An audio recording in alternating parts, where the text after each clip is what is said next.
Today, we're having a conversation about the reality of violence. The mainstream has a way of portraying violence as this overt, sexy thing, and that is far from the truth. My lifelong path has been to truly understand the truth of it and then to share what I've learned. So I'm very honored to present episode 2 of the Be a Weapon podcast. I wanted to talk about the reality of violence. You have a lot of experience with violence, more so than me. And so, of course, I've been trained well by the Marine Corps and Force Reconnaissance, and I believe in my training. But there's no substitute for real experience and reality.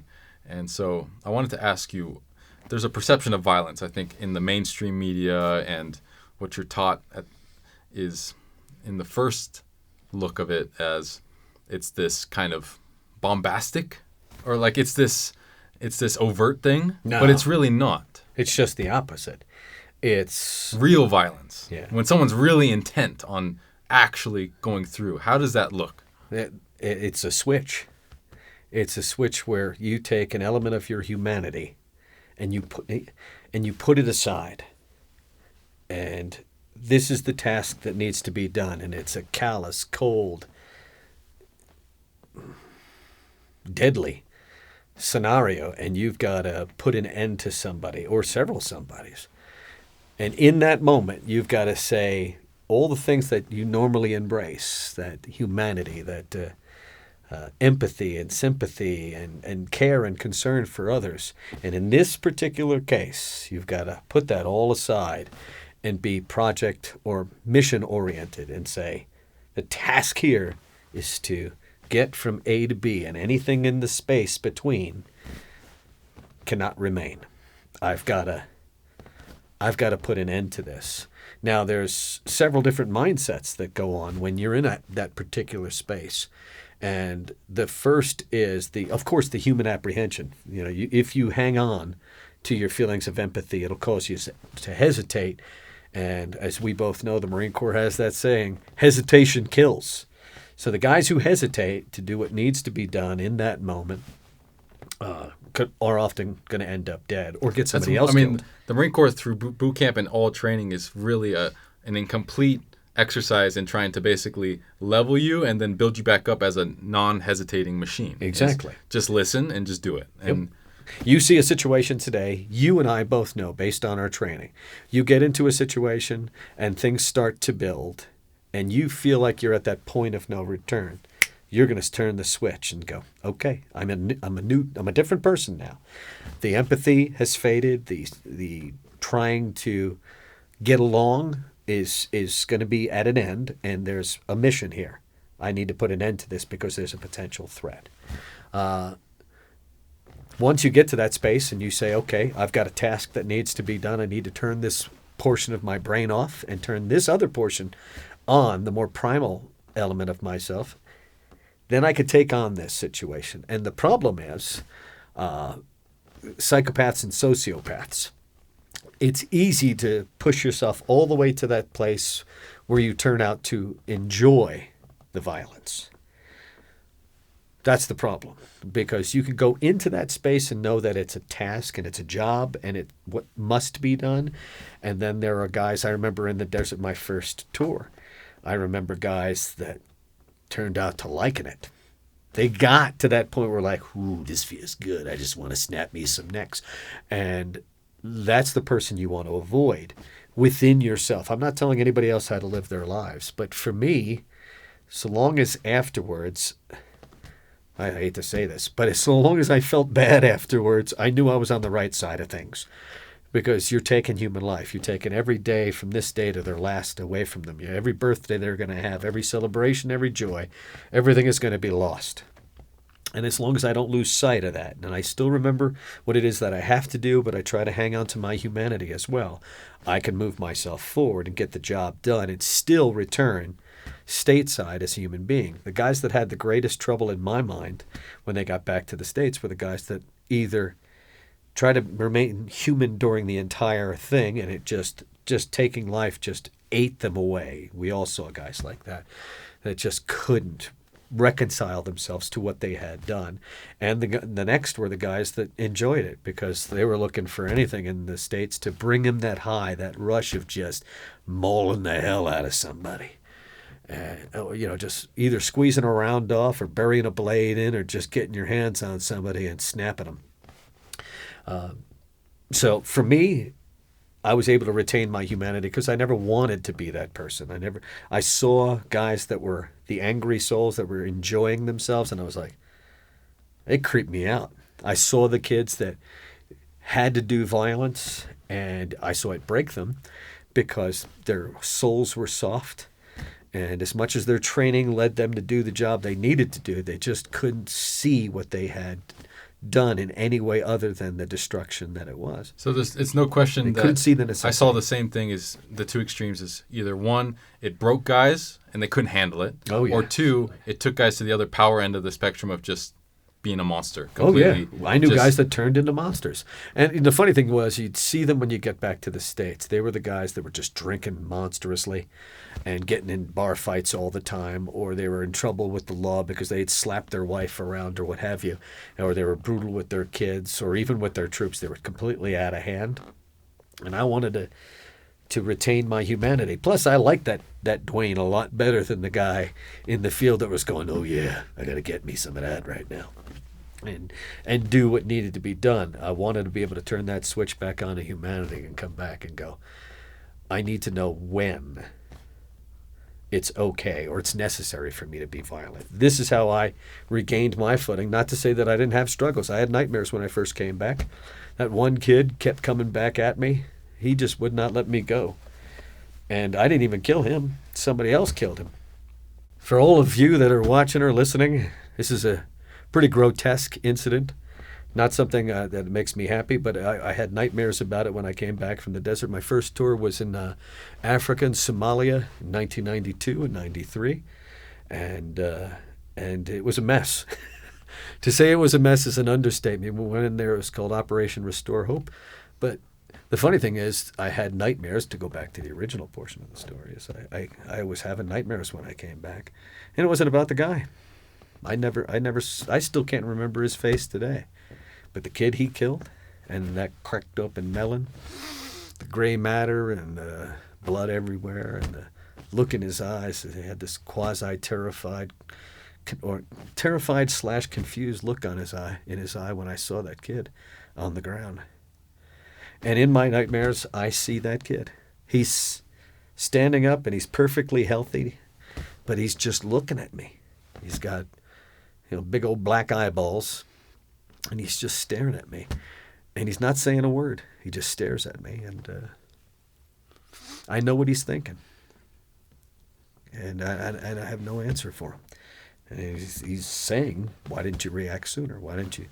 When your little, tingly sense started triggering. Why didn't you trust that? Or? Why didn't you go? And at that point, I do remember after that in my time in Somalia, that every time my tingle even came close, as soon as I started to feel something, I was in full movement. I was like excessive movement. Whatever I felt, I was going to react to. My reaction was just explosive for anything. Could have been something small, and I went way over the top because I never wanted to feel that feeling again, that helpless feeling for that kid. But I saw that kid when I first came back to the States for years. I had to sleep on the floor because I would tussle so much in bed, and I rolled over onto my wife once, and I just slept on the floor for a while. For about 3 months, I slept on the floor till I could get, past those nightmares. They still kept coming, but I realized what it was years later, and getting into the field that I'm in now, into mental health and the therapeutic approach to mental health, I slowly came to realize what that was, and it was just unresolved guilt for what I had seen and what I had failed to do and what I had done. I wasn't the guy. I could care less about that guy. I should have mauled him harder. I should have got 3 or 4 more of those things, and I'd probably still be going at him right now if that guy hadn't stuffed that rifle in my ear. It's hot. It's a warm when rifle. When you saw that active, for lack of a better description, just pure evil. Yeah. You just my switch turned on. Turned on. Full tilt. I do not and I can tell you this with no exaggeration. I do not remember going from my final post as I was walking my guys, starting to walk back to Tent City, to him, that 100-yard. I couldn't tell you how I got there. All I know is I remember seeing just, I was right on him, and my face just, I could see in his eye, there was like wonder and fear in his eye in that first second. I did a leg sweep, push the shoulder, pull the arm, sweep the legs with everything, where I donkey kicked at the end, so his body was like 3 feet in the air and flat. And I just drove him into the ground, and then I just started following with elbows.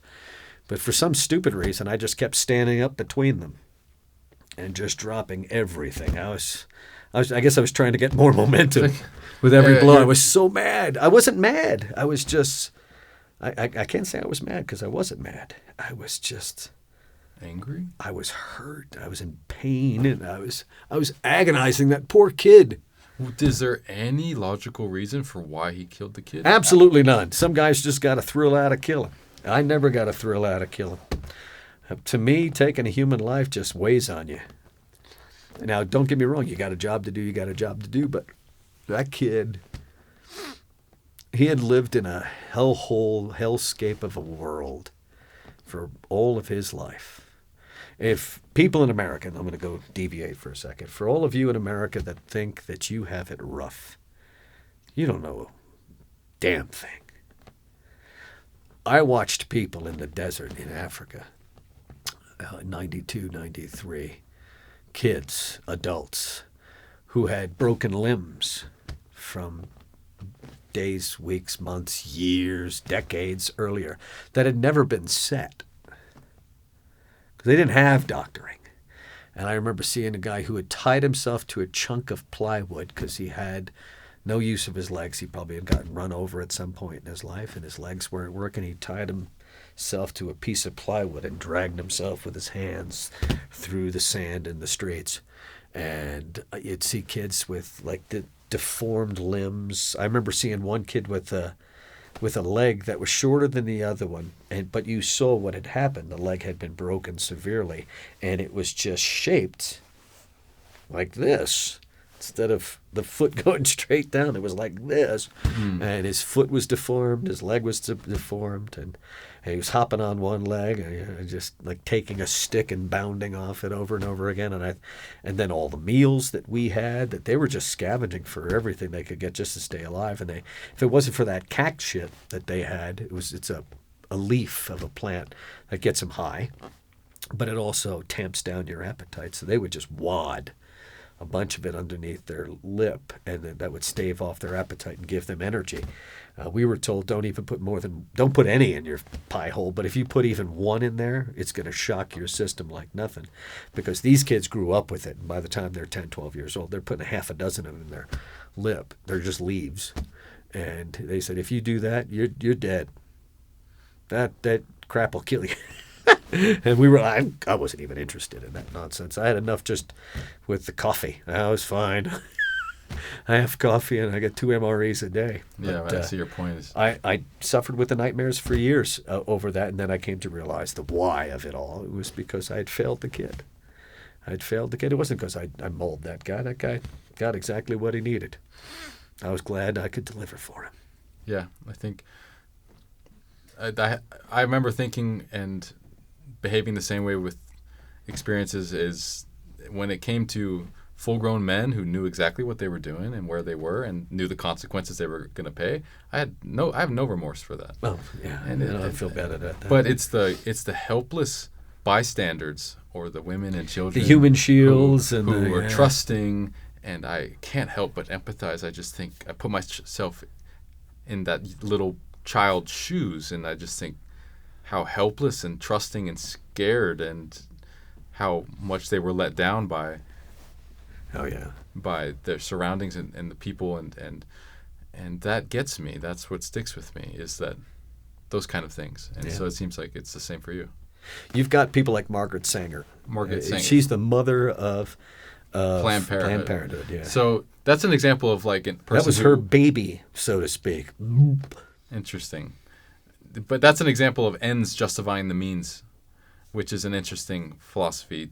It's a terrible philosophy. And is there any situation where the ends justify the means? And how could you cross-reference that with the Bible? Is there anything biblical about God and justifying the ends with the means? Okay, let's take an example. Let's make an extreme example and see how this one bites off. I'm just going to make this up as I go along. Let's say you knew Hitler was about to be born, and you encouraged his mom to abort him. There'd be no Hitler. The end would be to save 6 million Jews in a world war where nearly 100 million people in total died throughout the world, in that war. Would you do it? The end would be to avoid all that conflict and destruction. And the means by which you do it, which is evil, I'm killing a baby. Yeah. Does the end justify the means? So does the end justify the means? That's a perfect way Bible to test it, because extreme should dictate. If the extreme holds, then it says that if the extreme holds, then my theory holds, or my proposition holds. But if in an extreme circumstance it doesn't, then I have to abandon it. And the answer to that is no. I'll tell you why. You ready? I was listening yesterday to an exorcist, a guy who specialized in exorcisms. And he was on YouTube, and he was doing a short. And he was talking to this woman who was apparently had a demon within her. Now, whether you believe that or not, she was wrestling with this demon in her mind, and she kept saying, hey, just yelling at me, murder, murder, murder, murder, murder. And she's like feeling all this pressure on her. And she's like, I've never killed anyone. He's talking to this woman. He goes, did you ever have an abortion? And she said, no. And he says, ever take the morning after, Bill? She drops her head and says, I have. He said, well, the likelihood is, or the almost certainty here is that you killed a child that had been conceived inside of you. And he goes, I'm not here to pass the judgment. All is covered under the blood of the Lamb, but you've got to own it. You want rid of this demon inside you? You got to own that sin. I don't care how old that baby is inside you. The moment of conception is the moment of life. That's the gift of God. Conception is the gift of God. A man and woman coming together, boom, that birth is not just physical, it's a gift. The soul of that child is delivered. So the sin has to be, you have to ask for forgiveness for the sin. And he said that's how basically what he was insinuating was that's how he removes the demon, is by confronting the sin of the person that is unresolved. The demons basically go to Jesus and say, hey, I'm sorry, we still got her. She hasn't owned her bad deed. Mm-hmm. But when she confesses, the exorcist guy can step in there and push that demon where he belongs. He calls out the blood of Jesus to cover her. And the demon is forced to flee. That's the notion here. If you believe in exorcism, you think that demons exist or not. The idea here is that sin is sin, and if we just say, God, please forgive me for all of my sins, and I don't take the time to own all of my sin, I'm left hanging. I'm left vulnerable. But if I say, I know what I've done. And you don't have to sit there with a piece of paper and write every sin you've ever committed in this life, because we can't remember them all. But I know my worst deeds. I know the things that I've done that weigh on me. Yeah. And I take ownership for all of that. I'm good. I'm golden. Man upstairs goes, nice job, Doherty. You're still an idiot, but I love you. You're on the Heaven Express for now. Keep behaving, will you? You got to do better. And with the mockery voice, please. You want to cut that crap out? Yeah, just mess with me. He might invite me in just for the humor of it. Can't bring Doherty in, I need a laugh. That idiot, where is he? So ends never justify the means. No. I used to, a long time ago. And that's the thing about maturing. You have to own... When you're young... Where you think you know right from wrong. You can play God. And that's kind of what you're doing. Is you're basically... exactly what you're doing. Because when I was young... You're supplanting yourself for God.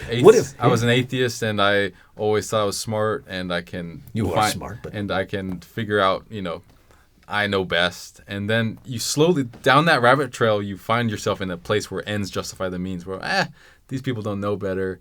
I'm going to protect them. Yeah. I know better. I know for better them. for them. Yeah. And oof, That's it's truly. I want you to look up a term. It's called hubris or hubris, depending on where you come from. Hubris. Look up hubris, and that is a level of arrogance that gives you that space in your head It's to Luciferian say, "Yeah, that intellect. I can be God." I can Do play. I still see myself? You know, if I could get myself declared Emperor of the United States, I would love that job, and that's because I'm stupid. Because I don't have the intellect or the maturity or the godliness to do that job as it should be done. Only God has that ability. My last point Go. I want to end on is going back all the way to the beginning where you talked about, we opened up with the reality of violence and how easily you can go to one spectrum or the other, the helpless, can't handle it spectrum, or sadistic, The excessive sadist, the sociopath, become and the psychopath. completely a psychopath and start to enjoy it. How do you stay in the middle? Or would you think of it that way? No. As a balanced thing? I would like to be able to, because what do you want at the end of the day? Who do you want to be? And the thing I want to be above all things, or nearly above all things, I want to be godly most of all. I want to be respectful of my God. But I want to be competent. Someone breaks into your house. How long before I get to the door? And what am I going to do when I get there? I'm going to unleash hell. You'll be either in front of me or beside me or behind me, but we're going to get them. So we want to be competent. You don't want to be afraid. You want to be able to handle it, that's for But sure. we You don't want to be need to someone be- who can't handle it. We also need to be introspective. And that means when the deed is done, when what the necessary, I wouldn't say evil because it's not evil to defend your family. And even if you're killing somebody in defense of your family, sorry, you had to go. You were trying to hurt my family or me, I had to put you down. There's nothing sinful about that, by the way. Bible's pretty specific on that. By the way, the Bible has a misinterpretation in it. It's not thou shalt not kill. It's thou shalt not murder. Different word in Hebrew. There's actually two words. One means taking a life, and one means murdering. Because there's a difference between taking a life and murdering. If I take a life out of necessity, it's terrible, but it's not sinful. If I take a life because I'm an idiot, or I'm angry, or I'm a foolish person, then I'm a murderer. You with me? Yes. The way to avoid going over into the dark side of this, using a Star Wars kind of reference, going over to the dark side is to be introspective and remember the sort of man you want to be.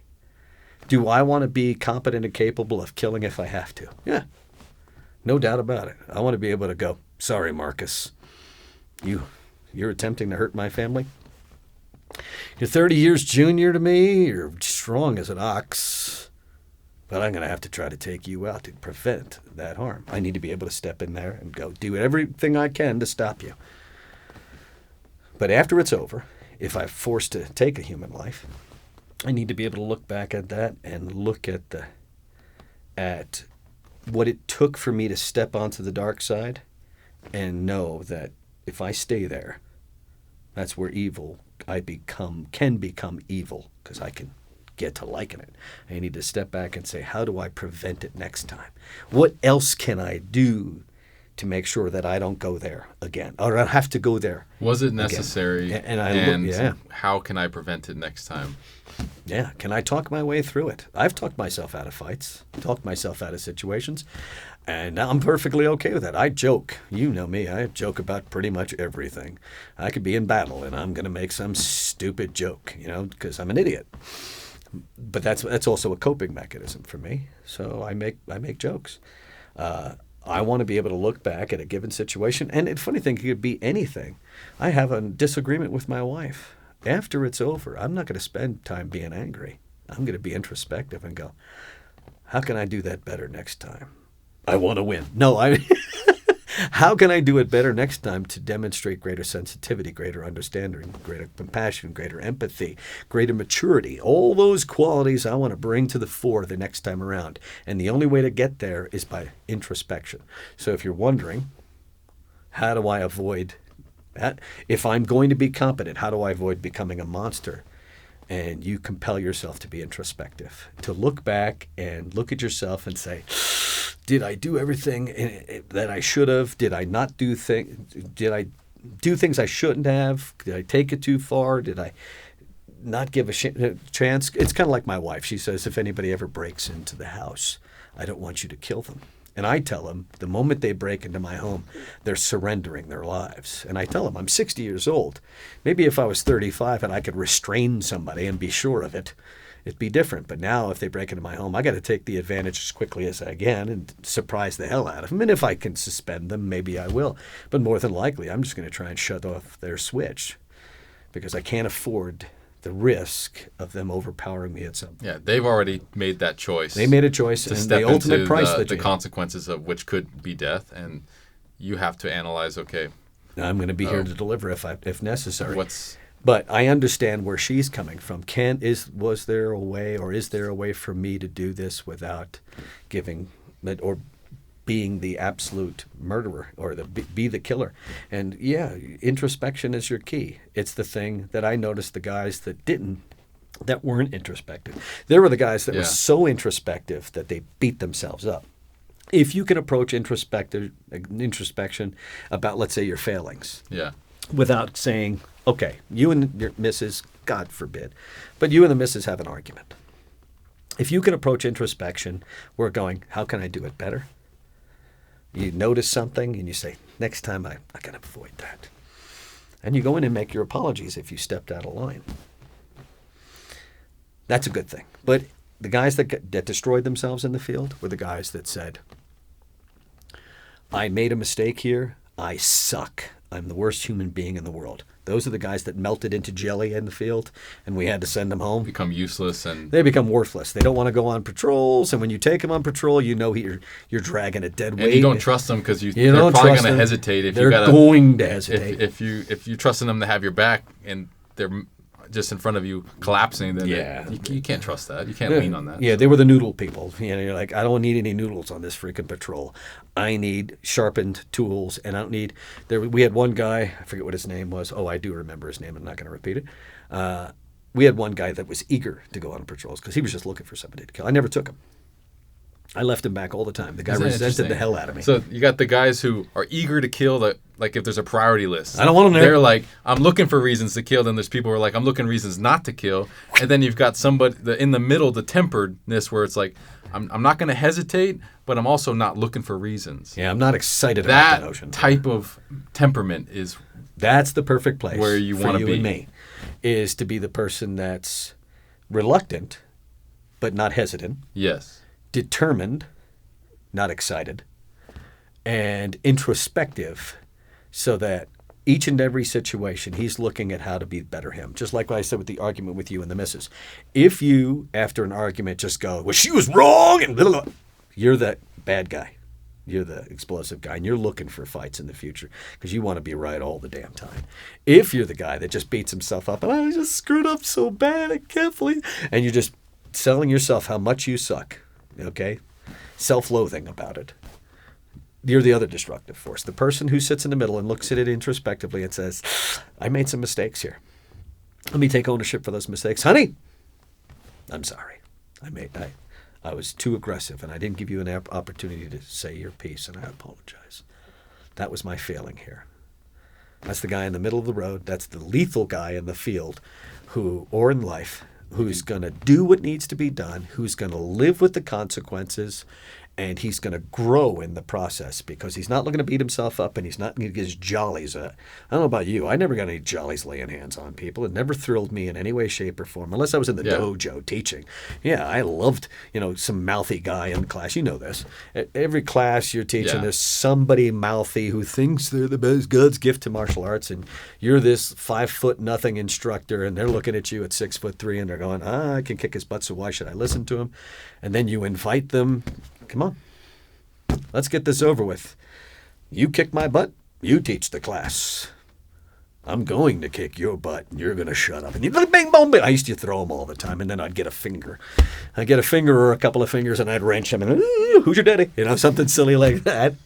But those are lesson teaching moments. Yeah, and you're just It's like, different. okay, those I got my jollies from because it made everybody laugh. And at the end of the road, you're teaching a lesson, which is And I had many a big guy, by the way, it's that I net did that positive. to, or a mouthy guy that I did that You're to. not that you're thanked not me. robbing someone of the rest of their future. No. If anything, you're I'm enhancing it You're enhancing because it, they've got a new contributing. perspective. Hey, the little guy might be able to kick my behind.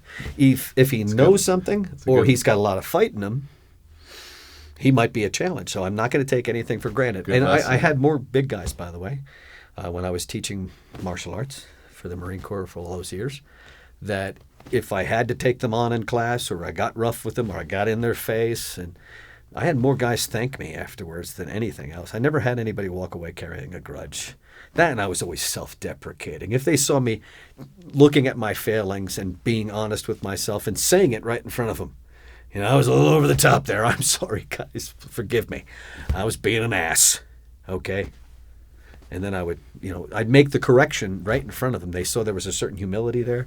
I always got the big guys after the fact, and I would always ask them, Yeah, we need that. Men need that. yeah, and So, like my dad said, whether you're we never know it too or old not, for a we need good it. beating. And sometimes you give yourself the beating, verbally or otherwise. You go, what was I thinking? I'm not telling you to pound your head on the wall. We should be our harshest critics for sure. Oh, yeah. But as long as we're criticizing ourselves with the understanding that the purpose for our critique is not to beat ourselves up, Not to become this self-loathing victim that But can't be to trusted, learn and not and to grow. be this egotistical, hubris guy who is just looking to be right and powerful. To be that tempered person in the middle. if I'm beating myself up, that's not productive. And if I'm justifying my every behavior, that's not productive either. Because then you're not. If you come through a situation and you're in an argument with a wife or a friend, or you're in a bad situation, and you don't look back and say, "Where did I screw up?" and you can't find anything, you've lost your way already. Because I don't care what argument you get in with the spouse or a friend. You're a human being. You're not perfect. You're flawed, pal. And We are all humans. I can speak about me best of all. I am way flawed. I am I am flawed from the top of my head to the soles of my feet, and only by God's grace and my wife's patience do I move myself forward. So, yeah. The key here to be an effective warrior is to be introspective. That's, if I was going to use that, just encapsulate it. If I can be a warrior without losing my way, either turning into a marshmallow, a quivering marshmallow, or into a sociopath, it's to be introspective and look at the situation with honesty and understanding and a humble eye, where I say, kind of out of control there, wasn't I, God? I'm so Wow. sorry. It's truly, I couldn't agree more. And I think if I keep going down to as my brain likes to do, just go to the root of things, is what would make you introspective is to come from a place of humility, to know that you don't have all the answers. You don't know what the right thing to do is. To try to do your best, which is a very difficult thing to do, and it requires humility because you don't know what's best. And to look at yourself as a tool from God. You're a tool of God that knows I'm going to make mistakes. Please forgive me. And I'll be introspective as much as I can be and analyze as much as I can, do the best I can. At the end of the day, I'm not trying to be God. Yeah, I think if I was going to close on my end with one thing, I would hope that if I ever have another situation in my life, that I have even just a moment to pray for God's guidance. Say, God, my hands are yours. Tell me, my hands, my heart, my head, all of this is yours. Guide me through this so that I don't make a mistake. I pray I have that opportunity, even if I have to say it quickly. Please, God, help me make it through this. Because if a guy's coming into the Walmart, there's 3 guys with rifles coming into Walmart, I need to act fast. I need to go to the hardware section and get myself a couple of wrenches, because I'm going to do the dodgeball thing and start throwing wrenches. Dib, duck, dodge, whatever it was. I love that movie. That was so funny. But I'm going to be throwing some wrenches at somebody. You may get a shot at me, but I'm going to zip you with that wrench. Yeah. The thing that leaves you walking away from a situation with a pure heart and being able to answer that question, did I do the best I can? The only thing that could result in that is if you were introspective, I think. If you weren't introspective, you gave no effort, there's no way you can possibly face yourself at night or in the mirror and say, I did the best I can. You don't know. Yeah. You didn't try to. Yeah, and to improve. that's we were talking about hubris. That's the height of being hubristic, is to assume that you did everything right. No, I don't care what the situation is. I need to look at it and say, where can I do better? What did I do wrong, and what can I do better? If I take the time to do that, I think you come out of the other side of it, whether it's a life and death struggle or it's just a disagreement with you and the spouse, a whole lot better off.